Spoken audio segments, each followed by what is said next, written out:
Avokati dhe gjyqtari i PZAP-s Hasan Shala është me ne në studio për diskutuar lidhur me vonesat në certifikimin e rezultateve, ankesat e depunuara, por edhe afatet kushtetuese për formimin e institucioneve. Atëherë, avokat, mirëmbrëma dhe faleminderit që jeni sot me ne.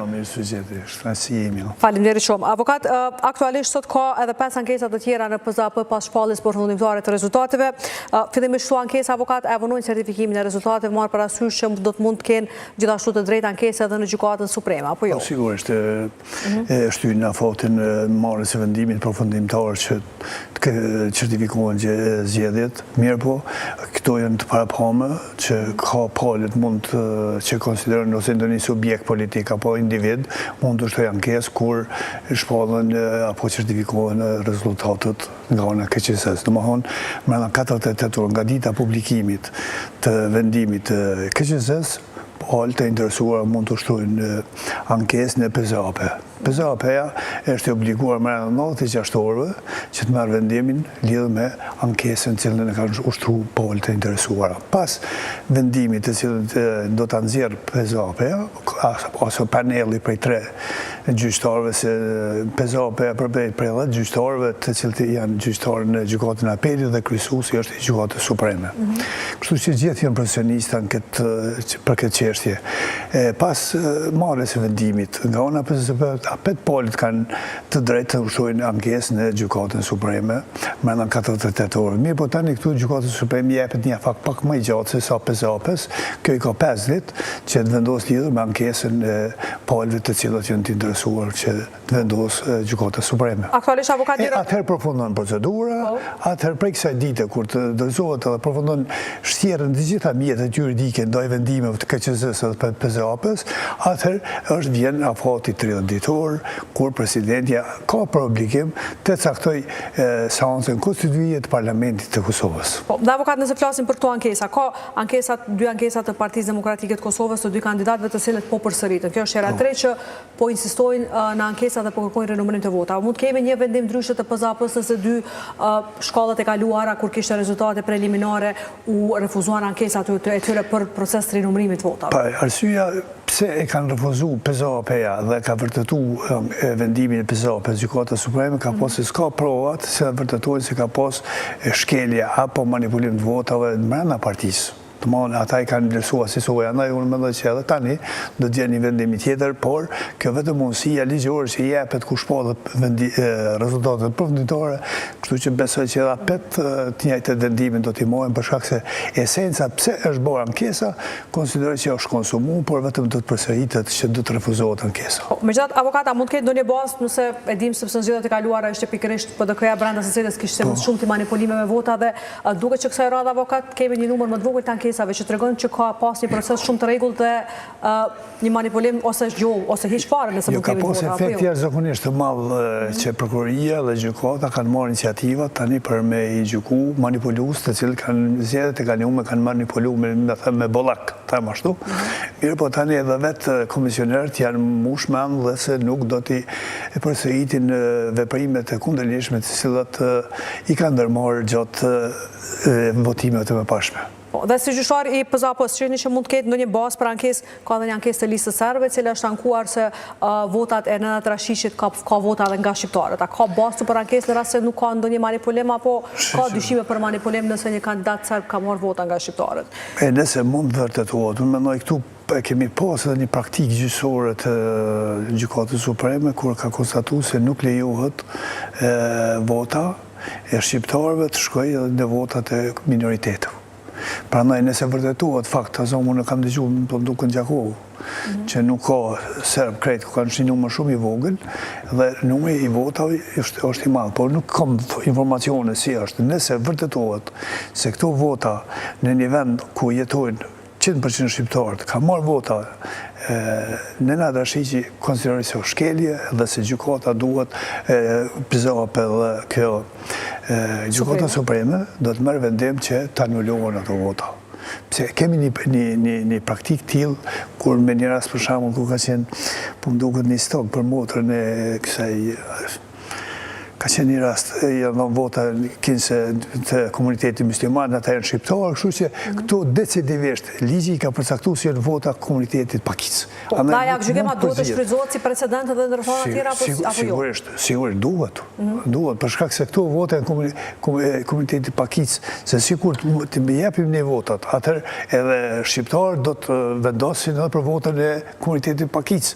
Pikërisht për këtë është marrë edhe vendimi atëherë që nuk u lejues, besoj që nuk do të lejohet që votat e shqiptarëve të vendosin për vendin apo për deputetin e komunitetit serb apo bošnjak apo komunitetet tjera Pakicë. Po, dhe aktualisht nëse veç avokat kemi proces rinumërimit, vendim për proces rinumërimit, çka do të ndodhë të kemi procesin e certifikimit? Do të avononte më shumë tani, do të ashtuinte çështjen e procesit certifikimit rezultateve, apo si do të duhet ta shinim këtë proces? Nëse aprovohet ankesa të citat listës serbe, nëse aprovohet sigurisht do të shtyhet, se nuk mund të shpallet rezultati përfundimtar derisa nuk shtjerën të gjitha mjetet juridike të cilat i ka përcaktuar ligji për zgjedhjet e përgjithshme. Prandaj do të shtyhet. Sigurisht që do të shtyhet, nëse aprovohet, nëse nuk aprovohet edhe tjetër. Po, avokat flasim pak për formimin e institucioneve. Pas certifikimit të zgjedhjeve, cila është rrjedha e institucioneve, formimit e institucioneve, këto ditë ka pas disa dilema se cili institucion duhet shkoj fillimisht me formimin e institucioneve, si duhet shkoj rrjedha e formimit të institucioneve? Rrjedha tani si të përfundon edhe shtjerën gjitha mjetet juridike dhe të merr formën e prerë kjo procedurë. Atëherë ushtuesja e detyrës së presidentes brenda 30 ditë duhet të përcaktojë datën kur do të marrë seanca konstituie e Kuvendit të Kosovës.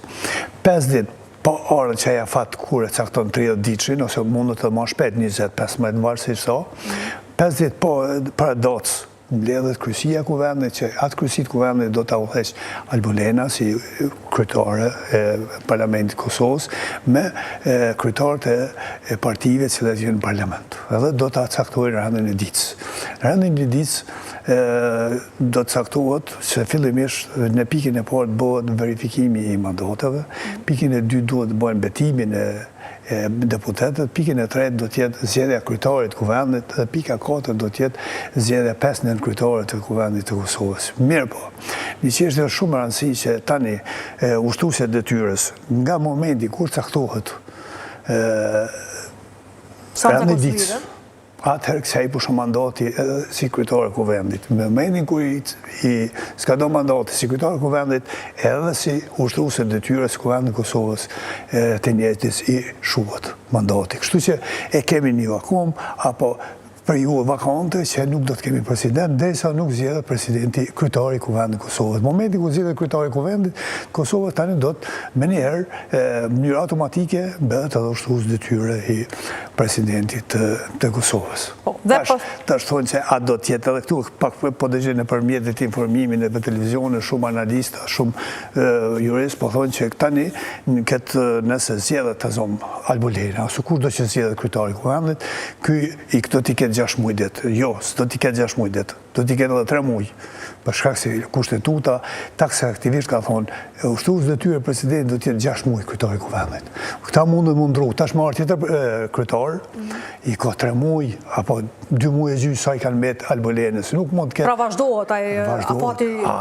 Ashtu vazhdohet, domethënë më shumë se 6 muaj nuk mund të ketë ushtues detyre Kuvendit. Kurse po më parasysh nëse ndrohen këta 3-4 kryetarë të Kuvendit, nuk do të ketë më shumë se 6 muaj. Me 6 muajve, tash aty kemi problemat të mëdha, se tash kushtetuta nuk ka para po një çështje të tillë, për shkak që do të vjen koha që nuk do të kemi as president derisa të kalon edhe 6 muaj mandati i UD-s.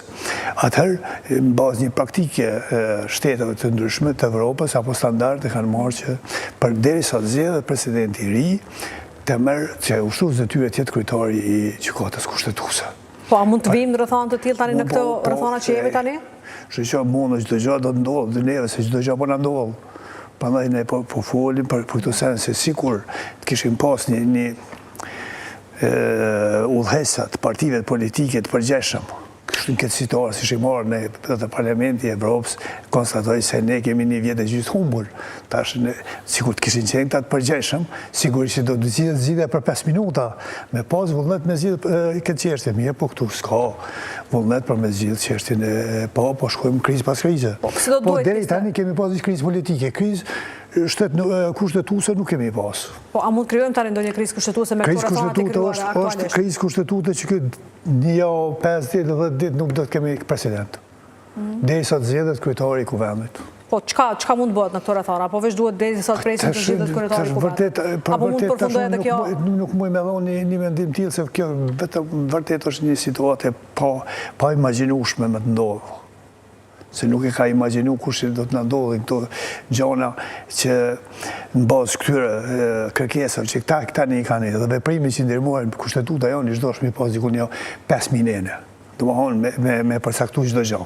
Po kushtetuta jonë, kushtetutë moderne nuk ka para po që ne do të kemi udhëheca që nuk janë të interesuar me themelu institucionet. Këtu është problemi më i madh. Po, dhe aktualisht me këta numra që kemi në kuvendin e Kosovës, si duhet nisë kjo gara kushtetuese bazuar në kriteret që ka përcaktu kushtetuesa, po dhe gjykimi fundit i gjykatës kushtetuese? Tani, kemi problemin si sistem, tani a do të shkon përpara, basi që të përfundon kushteti i parlamentit. Derisa nuk kushtohet parlamenti, s'kemi as qeveri, as president, as një veprim. A do të vanohen, shpresoj dhe uroj që më të vanohet, kjo do të shkon një procedurë shumë shpejt. Po nëse shkon sikur vitin e kalum, atëherë është shumë problem. Shumë problem është. Po unë po uroj dhe shpresoj që me njerë do të shkojnë. E tash është a do të shkojnë me president, a do të shkojnë në zgjedhje. Cila duhet nisë, apo nuk ka përcaktuar? Kushtetuta nuk e ka përcaktuar. Kushtetuta nuk e ka përcaktuar këtë çështje se ka para po këtë mundësi. Se për shkak mandati i presidentit të 5 vjet, mandati i deputetëve 4 vjet. Kështu që me qëllim të caktuar kanë bërë që mos mu ardhë një situatë kur dyat për një herë. Po mirë, po edhe këtu me pas mirë kuptim, edhe kjo çështje do të zgjidhet shumë lehtë. Po tash qysh tani kanë filluar mos pajtimet. Qysh tani se tash qeveritarët, po më duket Albini ka dalë thonë po, ne do ta zgjidhim qeverinë. Pa është kundër kushtetuese, po nuk është kundër kushtetuese. Da është kundër drejtën e vet tani në rreth si ka numrat. I ka numra për kryetarin e kuvendit. Sigurisht, po. I ka numrat për qeverinë tani. A më parimor të zgjedhet presidenti, unë mendoj më mirë presidenti për shkak se në këtë situatë çu jemi të përçam. Me marrë një figurë unifikuese shumë më rëndësi. Andaj po uroj që edhe këtu mos marrëveshje, po tyret, pse për shkak se me ditën kur konstituohet parlamenti, jënë ato afatet dhe gjykatës kushtetuese, e cila i ka dhënë 60 ditë. Aty fillon, pa marrë parasysh aty a inicion procedurën për zgjedhjen e presidentit apo jo, ajo çështje fillon me ditën e konstituimit të parlamentit. Po tani nëse këta shkojnë për qeveri, atëherë kryetari i kuvendit Jude, tash dikush thotë jo, a ka drejt, s'ka drejt me nominu mandatarin për po, unë mendoj që po ka drejt, me qenë se është një pozitë jashtëzakonisht me interes shtetëror, për ato vendime që janë me interes shtetëror, kompetencë plotë e presidentit Abude e presidentit ajo ka drejt me nominu, edhe shkon procedurë të zgjedhjes së kryeministit. Avokat tani sa është e qartë vetë kushtetuesa kur e kërkon zgjedhjen e një presidenti konsensual dhe unifikues, figurën unifikuese, sepse shumë shpesh nga ekspert është parë edhe si proces bllokues ky korrumi prej 80 votash brenda kuvendit të Kosovës. Po, derisa nuk ka vullnet, derisa ka mosmarrëveshje mes partive politike, këto probleme kanë me pas. Ne kemi pas rastin kur me 7% ish presidenti Rugova e ka dhënë kryeministrinë apo qeverinë Ramush Haradinajt. Pra nevojë të kompromisit një farë. Kjo është, këtu për probleme. Prandaj këtu nuk kemi na kompromis. Këtu duhet me pas marrëveshje, këtu duhet me pas mirëbesim ndaj një tjetrit. Këta mundën me qenë kundërshtar politik, po nuk janë miq. Prandaj edhe qytetarët presin që këta me mirë kuptim, me mirë besim, me arrit këtë konsensus, te i kalohet pa kurrë problemi. Po mirë, po tash është shumë më problematike pse po shkojnë për çdo ditë fjalë mas fjale tu njëri tjetrin tu. Ka barikadim qëndrimeve, shëndet që ka barikadim qëndrimeve ditëve të fundit më shumë për çështjen e presidentit. A është e qartë avokat kujt i takon presidenti aktualisht? I takon partisë më të madhe me numrin më të madh, duhet të gjendet një figurë konsensuale që nuk i përket partive politike, nuk është figurë parti partijake apo si? Jo, çështja është figurë partijake, a politike duhet me qenë, sa e politike gjithëshysh duhet me pasë që të kam vallëheq politik, mirë po, a çështja partijake, apo vjen nga një person, një qytetar i akademisë, apo dika, nuk ka problemi aty, po duhet me pasë unë letë për më mujtë me i arrit 80 votëshin. Se 80 vota problem këtë situatë, në këtë kushtetutën tonë, me arrit një parti politike pa një konsensus me parti tjera. Me po çështja është se këtu o kalun, edhe Albini o kalun një lojë, këta po vinë në atë kurthën Albinit, për shkak se Albinit ju ka besu, nga vota popullit ju ka besu detyra që të themeloj institucion shtetërore, si në guvern, si në qeveri, si në president. Prandaj kjo ka përgjegjësinë kryesore me arrit konsensusin për parti që të bëjë 80 votëshin është për këtë herën e tretë, kur dele në rundën e tretë, si po thojnë, rundën e tretë du të me qenë 80 vota. Por me 61, kalan. Do të ketë prezenca dhe të deputat brenda salës. Korumi ka përcaktu, kështu e ka përcaktu gjykata kushtetuese me një vendim atje, kështu që për me pas korumin duhet jenë 80 vota, 80 deputet. E për me arrit 80 vota duhet me arrit një marrëveshje me dikon. Po marë parasysh mund është edhe me i dhënë pozita, me s'me dhënë pozita, mirë po përgjësi për mos themelimin e institucioneve, apo të presidentit, apo qeverisë, nuk ka në opozita, se opozita kundërshtarit tyne është. Prandaj këtë duhet me ofru atyne, duhet me ofru opozitës, me mirë besim, një person të azomë që edhe ata i përshtatet, edhe atyne edhe do të votohet. Mirë për këtë mënyrë, jo bimit i dy emne, jo bima një emen, unë një emen, e sistemi një emen, kështu këtu e ato e lojnë atë cilat e kemi pasë që ka në ndodhe vitin e kaluar. Megjithatë, avokat, çka do thoshte për demokraci në rast se partia më e madhe me numrin më të madh në Kosovë synon 3 institucionet më të mëdha të udhëheq, ta udhëheq kuvendin, ta udhëheq qeverinë, ta ketë gjithashtu postin e presidentit. Çka do thoshte për demokracinë, është e shëndetshme? Pa ishte që dhe i sa kemi një konkurencë në mes pozitave, pushtetarëve, për shkakun, pushtete ekzekutive, legislative dhe kemi edhe presidentin si institucion shtetëror më i lartë, atëherë me pas një lloj si thëm konkurencën mes vetit mendimeve, është shumë më mirë. Shumë më mirë, se ku ka konkurencë është edhe perspektiva më e madhe. Ku ka vetëm dëgjume për shembull një figurë si Kukull, presidentja, apo tash për shembull kemi rastin që dul publikisht për shembull thotë ja kam caktuar datën Albinit me 28 dhjetor. Domthonë aty nuk është kjo figurë unifikuese, me që e ka plesu dëshirën një partije tjetër, apo tjetër rasti kur kemi të bëjmë me kërkesën për shkarkimin e gjyqtarit gjykatës kushtetuese, kur me shkarkimin e atij gjyqtari gjykata kushtetuese mbet pa kvorum, edhe u mbyll te gjykata kushtetuese. Këto janë ato kërkesat presidentës, ish presidentës, cilat vërtet e kanë hupat unifikimin. Që si që përcakton gjykata kushtetuta Kosovës. Prandaj mendoj që duhet ketë një president i cili do t'i mbrojë interesat e qytetarëve, po marrë parasysh që a është Albini kryeministër, a është një ministër tjetër partije, pa ai ta ketë figurën i cila para periudhit. Kam pas votin për tregoja diçka që në kohën kur ka qenë president Thaçi, ka qenë i themeluar një komision për me hartu amandamentet për ndryshimin e kushtetutës edhe ndryshimin e ligjit për zgjedhje. Atëherë ka dhënë ideja nga presidenti Thaçi, edhe unë kam qenë antar i komisionit për hartimin e këtyre dy amandamente ndryshimin e ligjit për zgjedhjen e presidentit ndaj president nga populli. Është kjo mënyra më e mirë ndoshta pesë në mirë është në këtë situatë, për pasur një figurë unifikuese në tarë.